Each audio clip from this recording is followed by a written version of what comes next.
Hey guys, welcome back to my YouTube channel. അപ്പോൾ ഇന്ന് നമ്മളൊരു റെസിപ്പി വീഡിയോ ആയിട്ട് ഇവിടെ വന്നിട്ടുള്ള ഒരു അടിപൊളി പാസ്ത റെസിപ്പിയാണ്. അപ്പോൾ നമുക്ക് എങ്ങനെ ഉണ്ടാക്കാമെന്ന് നോക്കാം കേട്ടോ. അപ്പോൾ നമുക്ക് അതിന് വേണ്ടിയിട്ട് വെള്ളം തിളപ്പിച്ചിട്ടുണ്ട്. അതിലേക്ക് 3 കപ്പ് പാസ്ത ചേർക്കുന്നുണ്ട്. ഡ്രൈഡ് പാസ്തയാണ്, അത് കാരണം എണ്ണ ഒഴിച്ചു കൊടുക്കണ്ട, ഉപ്പ് മാത്രം ഇട്ട് കൊടുത്താൽ മതി കേട്ടോ. എന്നിട്ട് ഇത് നന്നായി തിളപ്പിക്കാൻ വെക്കുക കേട്ടോ. ഏകദേശം ഒരു 20 മിനിറ്റോളം തിളപ്പിക്കുക. പാസ്തൻ്റെ പാക്കറ്റിൽ 10 മിനിറ്റ് തിളപ്പിച്ചാൽ മതി എന്നൊക്കെ പറയും, പക്ഷേ ഒരു കറക്റ്റ് നമുക്ക് ഇഷ്ടപ്പെട്ടൊരു വേവിലേക്ക് എത്തണമെങ്കിൽ അതൊരു 20 മിനിറ്റ് തിളപ്പിക്കണം. അതിന് ശേഷം അത് വെന്ത് വന്നതിന് ശേഷം നമുക്ക് ഡ്രൈൻ ചെയ്യാൻ വെക്കാം. ശേഷം ഒരു ഫ്രൈ പാൻ അടുപ്പത്ത് വെക്കുക. ഒരു ടീസ്പൂൺ ബട്ടർ ഇട്ട് കൊടുക്കുക. ഒരു 2 ടീസ്പൂണോളം ഞാൻ ബോൺലെസ് ചിക്കൻ ക്യൂബായിട്ട് കട്ട് ചെയ്ത് ഇതിൽ ഇട്ട് കൊടുത്തിട്ടുണ്ട്. അത് ആ ബട്ടറിൽ കിടന്ന് നന്നായിട്ട് വേവിച്ചെടുക്കുക കേട്ടോ.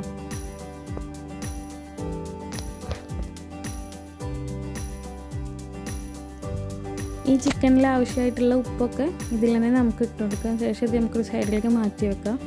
ഇനി ഇതിലേക്കുള്ള വെജിറ്റബിൾസ് ഒന്ന് വേവിച്ചെടുക്കുക. അതിന് വേണ്ടിയിട്ട് ഞാൻ ഒരല്ലി വെളുത്തുള്ളി മാത്രമേ എടുത്തിട്ടുള്ളൂ. വെളുത്തുള്ളി ഒന്നും അധികം ആക്കരുത് കേട്ടോ, അതിന് ഒരു എക്സ്ട്രാ ഫ്ലേവർ വരും. അതിന് ശേഷം നമുക്ക് ക്യാപ്സിക്കനും ക്യാരറ്റും ഒക്കെ ഇട്ടിട്ട് നന്നായിട്ടൊന്ന് സോട്ട് ചെയ്തെടുക്കുക കേട്ടോ. ഇതൊന്നും ഓവറായിട്ട് കുക്കാക്കരുത്, നമുക്കൊരു പാകത്തിനുള്ള കുക്കിംഗ്, ഒരു ഹാഫ് കുക്കിംഗ് അത്രയും വേണ്ടി വരില്ല. ജസ്റ്റ് ഒന്നിട്ട് സോട്ട് ചെയ്തെടുക്കുക. അതും ആ ചിക്കനും എല്ലാം പാടെ കൂട്ടിയിട്ട് ഇത് നന്നായിട്ട് ഇളക്കി യോജിപ്പിച്ച് നമുക്ക് ഇനി ഇത് മാറ്റിയെടുക്കാം. ഇനി നമ്മൾ ആ ഫ്രൈ പാനിൽ തന്നെ ഒരു 2 ടേബിൾ സ്പൂൺ ബട്ടർ ഇട്ട് കൊടുക്കുക. 1 ടേബിൾ സ്പൂൺ ബട്ടറിന് 1 ടേബിൾ സ്പൂൺ മൈദ എന്നുള്ള കണക്കിൽ 2 ടേബിൾ സ്പൂൺ ബട്ടറിന് 2 ടീസ്പൂൺ മൈദൻ്റെ അളവിൽ ഇട്ട് കൊടുത്തിട്ടുണ്ട്. ഒരിക്കലും മൈദ അധികം ആക്കരുത്, ഓവറായിട്ട് ടൈറ്റായി പോകും. അപ്പോൾ ഇതിൽ നന്നായിട്ട് ഇളക്കി യോജിപ്പിച്ച് നന്നായിട്ട് ഇളക്കിയിട്ട് യോജിപ്പിച്ചൊരു ക്രീം ആക്കിയെടുക്കുക കേട്ടോ. ഇത് ഇളക്കിയെടുക്കൽ കുറച്ച് പണിയുണ്ട്, അപ്പോൾ അതിനൊന്ന് ക്ഷമിച്ച് ഇതൊന്ന് നന്നായിട്ട് ഇളക്കിയെടുക്കുക. ശേഷം ഇതിൽ കുറച്ച് പാല് മാത്രം ഒഴിച്ചു കൊടുത്ത് ഇത് നന്നായിട്ട് ഇളക്കി കുറച്ച് പാല് മാത്രം ഒഴിച്ചു കൊടുത്തിട്ട് ഇത് നമുക്ക് നല്ലൊരു ക്രീം പരുവത്തിലാകുന്നത് വരെ ഇത് ഇളക്കിയെടുക്കുക കേട്ടോ. അതായത് ഒരുപാട് തവണ പാലൊഴിച്ച് കൊടുക്കേണ്ടി വരും. നമ്മൾ എത്രയാണോ പാല് കരുതിയിരിക്കുന്നത് അതിൻ്റെ പകുതിയോളം നമ്മൾ ഇതിൽ പകുതി കുറച്ച് പാലൊഴിച്ച് കൊടുത്തിട്ട് ഇതിനൊരു ക്രീം കൺസിസ്റ്റൻസി ആക്കി എടുക്കണം കേട്ടോ. ശേഷം നമുക്ക് നമ്മൾ ഉപയോഗിക്കുന്ന മുഴുവൻ പാലും ഇതിൽ ഒഴിച്ചു കൊടുക്കാം. ഞാൻ ഏകദേശം ഇപ്പോൾ ഇതിൽ ഒരു 1/2 ലിറ്ററോളം പാൽ ഒഴിച്ചു കൊടുത്തിട്ടുണ്ട് കേട്ടോ.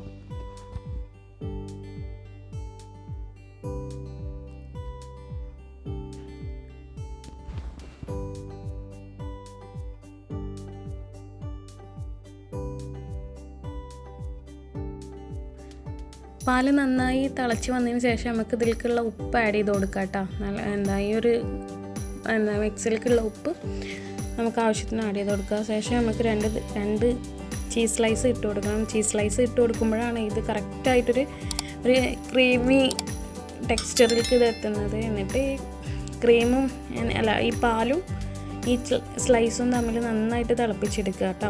അതിനുശേഷം നമ്മളിതിൽ രണ്ട് ഇൻഗ്രീഡിയൻ്റാണ് പൊടികളായിട്ട് ചേർക്കുന്നത്. ഒന്ന് റെഡ് ചില്ലി ഫ്ലെക്സും ഒന്ന് ഒറിഗാനോ കേട്ടോ. ഇത് രണ്ടും എന്തായാലും ഒഴിവാക്കരുത്, കാരണം ഇതാണ് ഇതിൻ്റെ ഫ്ലേവർ.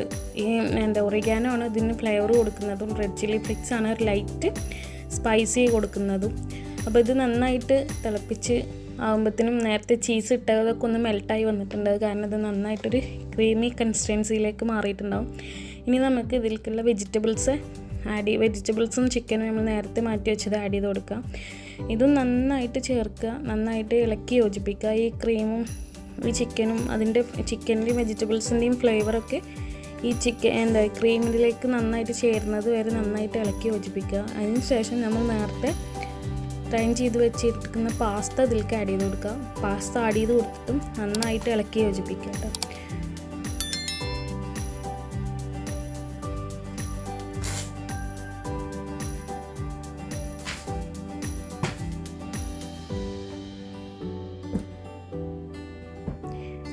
ഇത് നന്നായിട്ട് യോജിപ്പിച്ച് കൊടുക്കുക.